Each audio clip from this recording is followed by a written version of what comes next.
Et yo les geekos, dernière fois que vous me voyez dans ce décor, même si j'aime beaucoup être ici, hein, peut-être que je vais finir par venir habiter ici. De temps en temps j'hésite à mettre un lit de temps, je me dis qu'il y aurait la place. Mon road trip chez le copain Alex Marvel se termine avec cette vidéo et bienvenue dans le premier épisode de Masterpiece.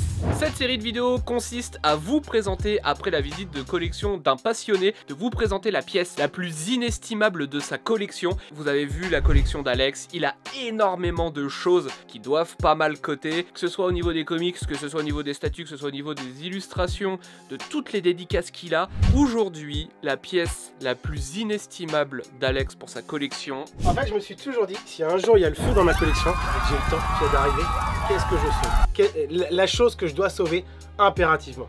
Et bah, c'est ça. Donc c'est une représentation de...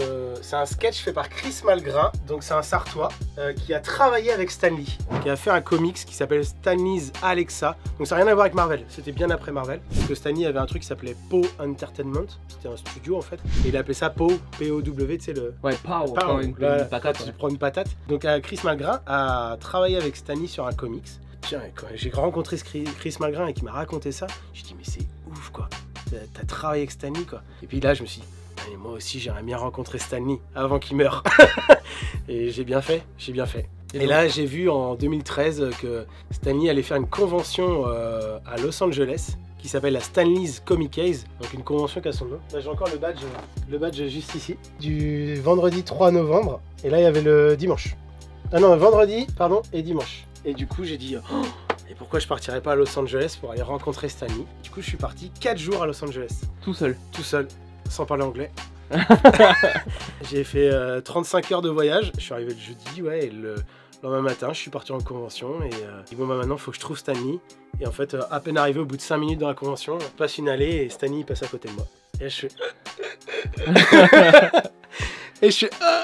Donc j'ai pris plein de photos de Stan Lee qui était en train de se balader dans les allées et tout, parce que j'étais pas le seul, hein, forcément il y a plein de monde et tout. J'avais ramené ce sketch que j'avais fait faire par Chris Malgrin en septembre, et j'ai été voir Stan Lee au mois de novembre. Et c'était prévu quand il a fait cette illustration que non, en fait j'ai voulu une illustration parce que je voulais le Amazing Fantasy 15 mais c'est impossible à avoir, et je suis tellement fan de Marvel et je suis tellement fan de Stan Lee que je lui avais commandé une commission en fait, et j'ai dit bah tiens, ce serait marrant que ce soit moi en Spider-Man, prends ma tête, tu dessines ma tête, et puis à la place du voleur qui tient, tu mets Stan Lee à la place quoi. Ouais, puis c'était dans le cadre aussi de ta chaîne YouTube, c'était un moment où tu... Non, c'était avant YouTube. Ah, tu sais même pas de YouTube? C'était avant YouTube ça. Ah, ok, d'accord. C'était juste moi collectionneur. Okay. J'ai vu Stan Lee au mois de novembre 2013, j'ai commencé YouTube en février 2014. D'accord. Okay. Je pense que ça m'a un peu...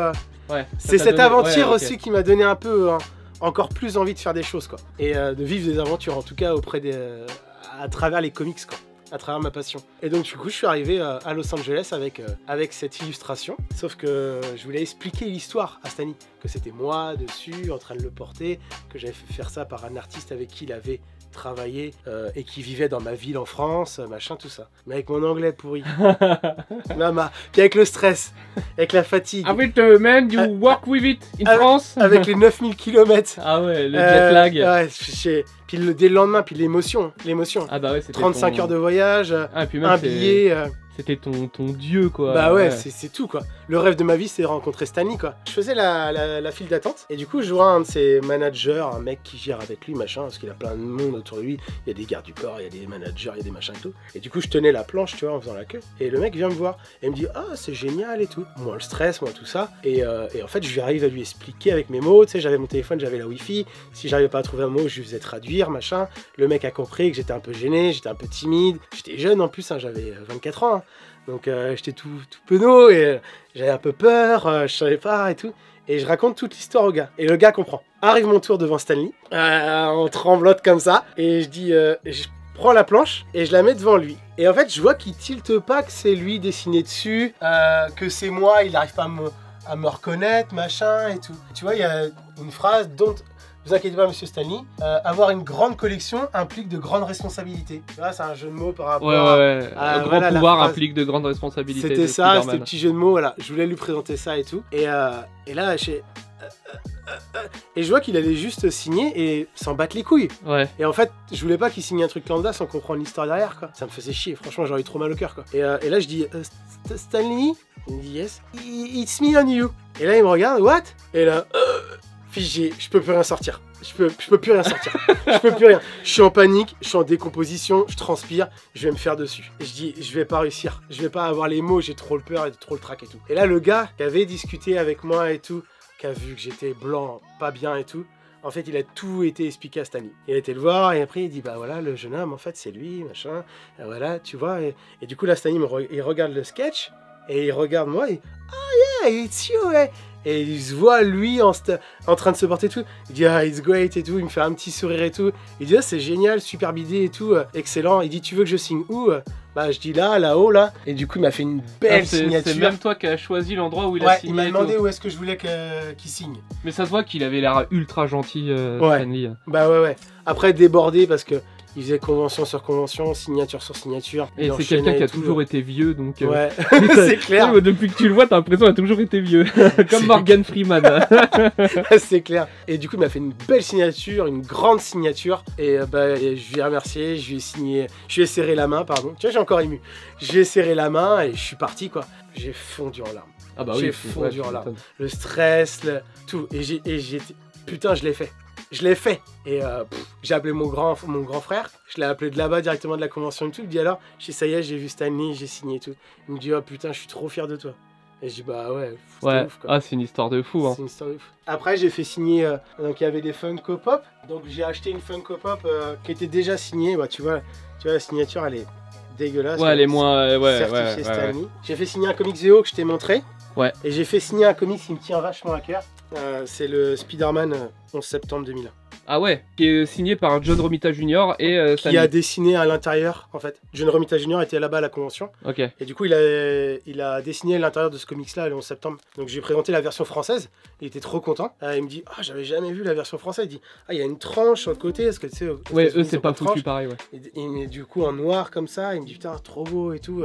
Ouais. Et du coup, il était trop content. Donc John Romita est signé par Stanley. C'est cool ça aussi.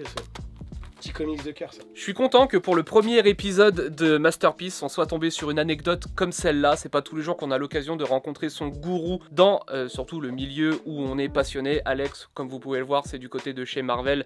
C'est comme si moi demain, je sais pas qui j'aurais pu, Jim Lee. Et que malheureusement, j'ai des trucs dédicacés par Jim Lee, mais j'ai pas eu la chance de le rencontrer. Créateur de Batman, quoi. Batman, je suis pas aficionado d'absolument tout, tu vois. Jim Lee, ça aurait vraiment, ou sinon Scott Snyder.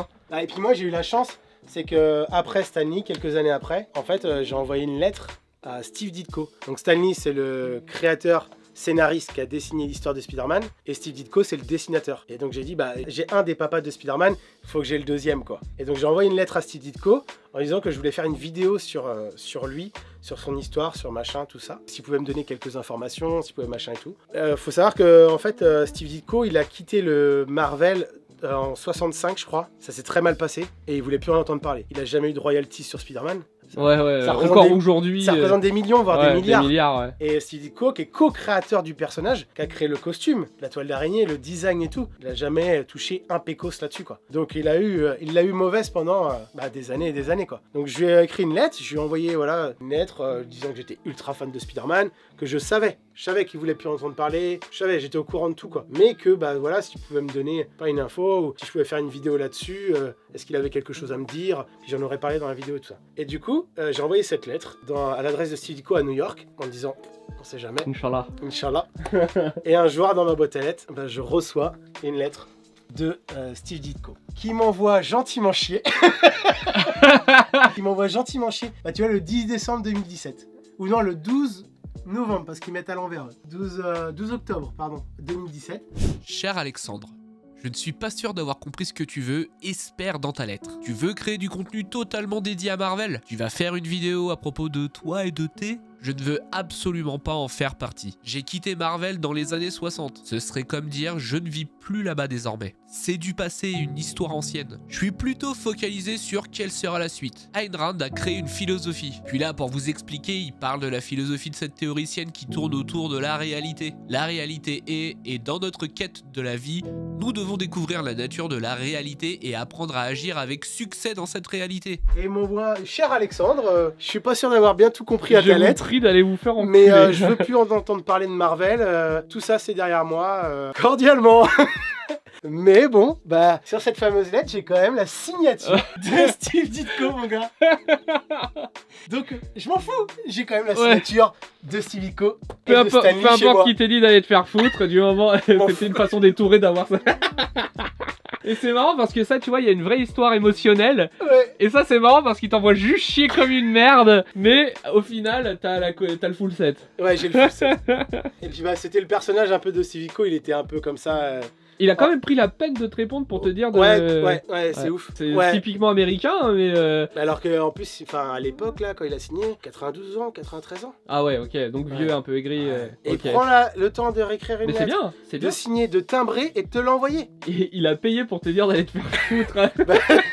Il y en a qui répondent après, hein. Qui te répondent après, mais... Okay. Bon, je suis content d'avoir au moins une signature de Steve Ditko. J'avais envoyé une petite carte, tu sais, du Marvel et tout, savoir si je pouvais me la signer dessus. Je savais que je pouvais pas envoyer un comics qui pouvait me signer. Ouais, parce que un comics Spider-Man signé, c'est mort, il me le renvoyait même pas le comics. Il me le renvoyait, mais voilà. Je savais qu'il le faisait pas, mais au moins, voilà, me signer un truc et tout. Il m'a renvoyé mon petit print Marvel, il me l'a remis dans l'enveloppe sans le signer. Ouais. Bah les reins. Bon, du coup, il a quand même signé sur...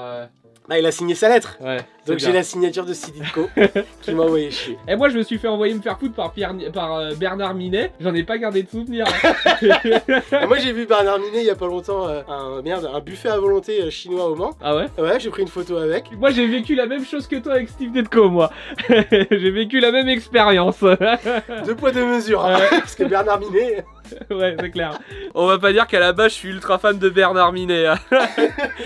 Bon, en tout cas, j'espère que ces anecdotes vous ont plu, j'espère que le concept vous plaît, parce que quitte à essayer de faire des formats plus courts, pourquoi pas prendre à chaque fois une vidéo pour parler de la pièce la plus inestimable dans la collection d'un collectionneur. C'est chose faite et je suis très content que pour le premier épisode, ce soit mon poteau Alex Marvel qui se soit prêté à l'exercice. Si la vidéo vous a plu, comme d'hab, on like, on commente, on s'abonne, on active la petite cloche si c'est pas déjà fait. N'hésite pas à aller s'abonner à tous les réseaux de Monsieur Alex Marvel qui est ici. On se dit à une prochaine vidéo, mais en attendant, on vous fait des petits bisous.